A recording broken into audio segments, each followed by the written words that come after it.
Sir, Hydraa commissioner Ranganathan ఒక statement ఇచ్చారు. అందులో ముఖ్యంగా నిన్న జరిగిన ఇష్యూకి, అంటే సున్నం చెరువు దగ్గర ఏదైతే జరిగిందో దానితోని కొన్ని రోజులు ఆపేస్తున్నామని చెప్పేసి కొన్ని వార్తలు బయటకు వచ్చినాయి. అండ్ కొన్ని సూచనలు కూడా చేశారు. దాని గురించి మీరేమంటారు సార్? అంటే హైడ్రా ఇందులో లిమిట్స్లోకి వచ్చేది చెరువులు పక్కన దానికి ఏదో ఉంటుంది కదా, ఆ ఏరియాలో ఉన్న ఇల్లు కొనుక్కోకుండా ప్లాట్స్ కానీ కొనుక్కోకుండా. ఇప్పుడు ఎవరు అమ్ముతారు? అయిపోయింది. అయిన తర్వాత అతను చెప్పినా కూడా ఇట్స్ టూ లేట్. సో హైడ్రాన్ని ఆపేస్తారంటే ఆపితే అప్పుడు you have to pay Nagarjuna. Cool చేసిన డబ్బులు కట్టేయండి. కట్టేస్తే వాళ్ళు ఎంత ఫైన్ వేయాలో ఇలా కట్టినందుకు గాను డబుల్ ద ట్యాక్స్ వేయటం అటువంటివి చేయండి. అంతేగాని ఇప్పుడు అంతా కూల్ చేసిన తర్వాత నాగార్జున మొట్టమొదటి ఇవ్వాలి. ఇంకా ఫ్లాట్స్ కూల్ చేశారు. అది జరగదు. హైడ్రా ఆపడం జరగదు. ఈ హైడ్రా అనేది ఎక్కడ ఎండ్ అవుద్దో నాకు తెలియదు. ఇది రేవంత్ రెడ్డికి మంచిగా జరుగుద్దో చెడ్డ జరుగుద్దో అనేది నాకు I have my own doubts. ఎందుకంటే ఇది కొంచెం వైపరీత్యంగా వెళ్ళిపోతుంది. It is taking a bad shape on middle class people. Middle క్లాస్గా కట్టుకున్న వాళ్ళు కట్టుకోకట్టుకు ఇల్లు ఎప్పుడు కట్టుకుంటారు?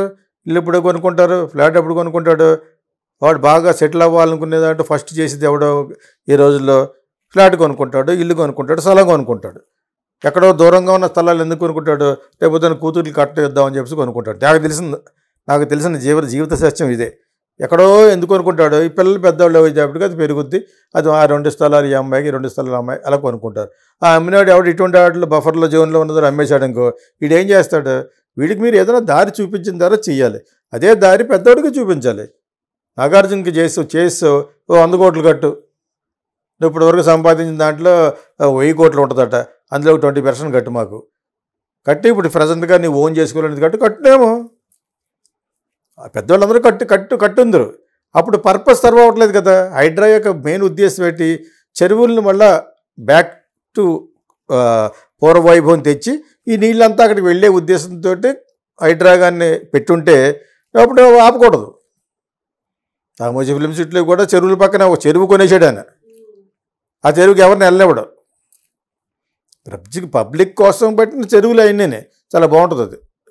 సో ముందు ఒక 200 ఎకరాల్లో కొనుక్కుందామని వెళ్ళారు ఆయనను, ఎండి రామ్మోహన్ రాక ఆయన చెప్పింది. తర్వాత అలాగా 1000 ఎకరం కొనేసాడు. జనరల్గా అది ఉంటుంది, బిజినెస్ పీపుల్గా దురాశ ఉంటుంది. సో దాని తర్వాత ఇంకొక 1000 ఎకరాలు కొనేశారు. జనాలకి ఈ డబ్బులు ఇచ్చేసి మొత్తానికి అందులో 100 మంది ఉంటారు, 20 మంది ఒప్పుకోరు. 20 మందికి ఏదో ఇచ్చేసి బెదిరించి 80 మందికి డబ్బులతో పాటు ఇచ్చేసి బలవంతంగా కొనేశారు అన్నమాట అని నేను విన్నాను. అదర్వైజ్ ఆయన అన్యాయం చేసేది అంటలేదు, కానీ న్యాయబద్ధంగా. ఎందుకంటే ఎప్పటికైనా ప్రాబ్లం వస్తుంది, ఇటువంటి ప్రాబ్లం వస్తాయి. ఇప్పుడు ఇటువంటి ప్రాబ్లం వస్తే ఆ బఫర్ జోన్లో కానీ వస్తే అది పగల కొడతారా అని అడుగుతాం అబ్బాయి. Can you do it? ఇవన్నీ రిపర్కషన్స్ అంటారు, కాన్సిక్వెన్సెస్, పర్యవసానాలు. ఇవన్నీ ఊహించిన తర్వాత యూ షుడ్ హ్యావ్ స్టార్టెడ్. నీకేదో మంచి పేరు రావాలి, ఒక సెన్సేషన్ రావాలి, ఒక సంచలనం జరగాలని హైడ్రా పెట్టేసి ముందు నాగార్జున కొట్టేసావు. నాగార్జున లాంటి పెద్దవాళ్ళని కొట్టేసి ఇప్పుడు మరి నిజంగా ఆపినందుకు గివ్ దెమ్ ఏ కాంపెన్సేషన్. డైలీ ఇన్కమ్ పోయింది. అండ్ ఆల్సో ఆయన కబ్జా చేశాడు. కబ్జా చేసావు కాబట్టి నువ్వు రూపాయికి 2 రూపాయలు అడుగు. గజం 1,00,000 రూపాయలు కూడా అమ్మారు జూబ్లీ హిల్స్, 2 లక్షలు కూడా ఉంది ఇప్పుడు. ఆ రేటు అమ్ము, కావాల్సింటే ఉంటుంది, లేకపోతే పడగొట్టేస్తాడు. పడగొట్టినా కూడా నువ్వు కాంపెన్సేషన్ కట్టాలంటే కట్టను. అంతేకాని నువ్వు డైరెక్ట్గా కట్టేయడం వల్ల అతనికి ఈగో దెబ్బతినేసింది, అతనికి ఇమేజ్ కూడా దెబ్బతినేసింది. That's what I feel. ఇప్పుడు ఈ సందర్భంలో అడిగేవి కాబట్టి ఇలా చెప్పాను. ఒక సందర్భంలో ఉన్నప్పుడు అతనికి సింపతి లేదని అన్నారా అని చెప్పాను. Because Hydraa is correct. చెరువులన్నీ కబ్జా చేసి కట్టేటువంటి చెప్పాం. అప్పుడు అలా చెప్పావు, ఇప్పుడు ఎలా చెప్పావు అంటే డౌట్ కౌన్ కేసుగా కాదు. అది ఆ సందర్భంలో చెప్పావు, ఈ సందర్భంలో చెప్తున్నాం. అర్థమైందా? రేవంత్ రెడ్డి మనకు కావాల్సినాడా, నాగార్జున నాకు కావాల్సినాడు కాకుండా పోయాడు. నా మొట్టమొదటి సినిమా హీరోయే అతను. మీకు అర్థమైంది? ఇప్పుడు ఈ దేనికి దానిగా మాట్లాడుకున్నప్పుడు దాని గురించే మాట్లాడాలి. ఇప్పుడు రేవంత్ రెడ్డి బ్యాకౌట్ అయిపోతే అతని కెరీర్కి దెబ్బతింటుంది. డెఫినెట్గా నేషనల్ లెవెల్లో మాట్లాడుకుంటారు. ఇది నేషనల్ లెవెల్లో మాట్లాడారు, పెద్ద పెద్ద ఛానల్స్ నుంచి కూడా చెప్పారు. He is doing very revolutionary kind of a job అని అంటారు. అది రెవల్యూషనరీ కైండ్ ఆఫ్ జాబ్ కాదు, revenge kind of a job అన్నారు అనుకో. ఆ రెవెంజ్ తోటి నాగార్జున పడగొట్టాడు, రెవెంజ్ తోటి కేటీఆర్ పడగొట్టాడు, రెవెంజ్ తోటి కేటీఆర్ ఫ్రెండ్స్ పడగొట్టాడు అని కానీ వస్తే మటుకు ఓడిపోతావు. కాంగ్రెస్ దెబ్బ వస్తుంది. ఈలోగా నిన్ను మారుస్తారు. అప్పుడు మరి ఒకప్పుడు మార్చరా అన్నారంటే ఒకప్పుడు మార్చడం నువ్వు చేసే పనులు బట్టి ఉంటుంది. ప్రతిరోజు మన దినచర్యలో చేసే పనులు మంచి జరిగితే మంచిగా ఉంటుంది పార్టీలోనూ. చెడ్డ ఎప్పుడైతే వచ్చి ఎక్స్పోజ్ చేయాలని అనిపించి చేశారో that will boomerang on you. This is a known fact in politics. Politics is nobody is permanent. అంచేత ఈ బ్యాడ్ రావాలనుకునేది ఉంటే నీకు ఆపేస్తే రావచ్చు, ఆపకుండా చేసినా కూడా రావచ్చు. ఇంకో ఇది పెట్టుకున్న ప్రక్రియ చాలా పెద్ద, వెరీ క్రూషియల్, చాలా క్రూషియల్ కదా మరి. ఇది పెద్ద పెద్ద వెళ్ళిపోతాయి. ఇప్పుడు ఆ అమ్మాయి అడుగుతుంది రామోజీ ఫిల్మ్ సిటీ పడగొట్టుకోవాలని చెప్పేసి, ఎక్కడైతే బఫర్ జోన్లోకి వచ్చిందో పడగొట్టాలి. అప్పుడు పడగొట్ట పిక్చర్ విజువలైజేషన్ చూపించాలి. అదేవిధంగా కేటీఆర్ ఫ్రెండ్స్ ఉన్నాయి, ఈ కాంగ్రెస్ పొలిటీషియన్స్ ఉన్నాయి, పగలగొట్టిన రోజున నీకు మంచి పేరు వస్తుంది.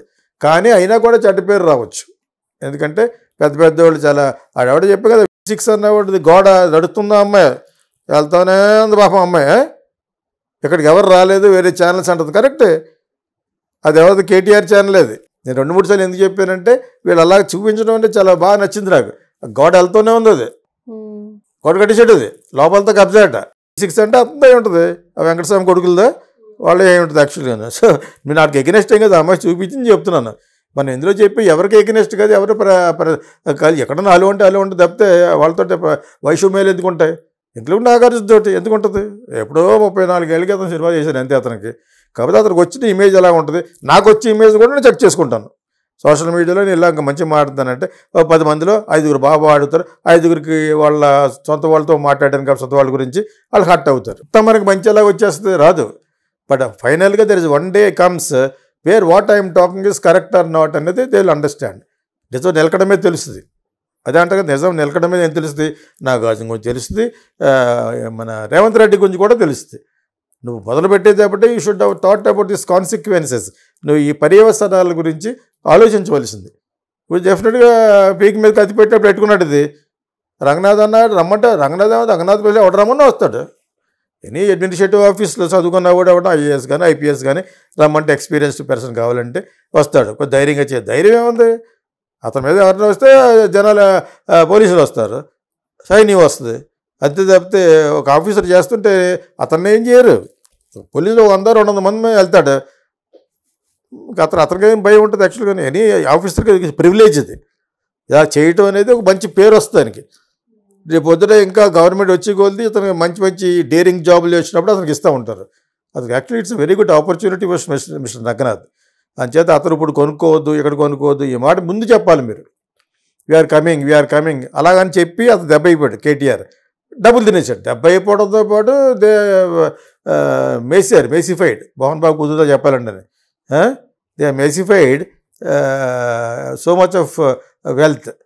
అంచేత అది నువ్వు అలా చేయకుండా డెఫినెట్గా హైదరాబాద్కి న్యాయం చేద్దాం. సిటీ ఆఫ్ లేక్స్ ఇప్పటివరకు నేను వెన్నిస్ అనుకునేవాడిని. అది చిన్నదే. వెన్నిస్లో కార్లలో నడుచుకుంటూ వెళ్ళాలి. స్టేషన్ రైల్వే స్టేషన్ ఉంటుంది, ఎయిర్పోర్ట్ ఉంటుంది, అంతే. మేము ఒకసారి వెళ్ళి రోమ్ నుంచి బ్యాక్ వచ్చాం వెన్నిస్కి చూద్దామని చెప్పేసి. You have to walk.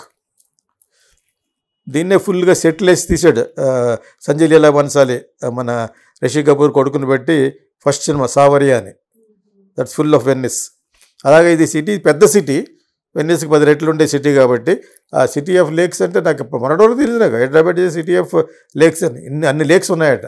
అవన్నీ కూడా కనపట్టలేదు. ఎందుకంటే బికాజ్ దీస్ కబ్జాఫైడ్ పీపుల్ ఉంటారు కదా, కబ్జాదారులు, వాళ్ళు ఆక్రమిస్తారు. నేను ఖాళీ చేయిస్తాను, మళ్ళీ చెరువులన్నీ ఉంటే infrastructure for the flowing water సరిపోద్దని ఈయన అనుకున్నాడు.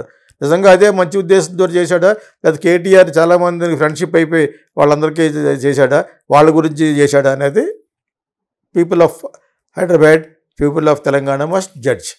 అంతేగాని మధ్యలో సోషల్ మీడియా వాళ్ళు ఏం చేశారు, don't blame social media. Honourable chief minister Revanth Reddy, that's all. Anybody has to take it. That's a democracy, that's the beauty of democracy.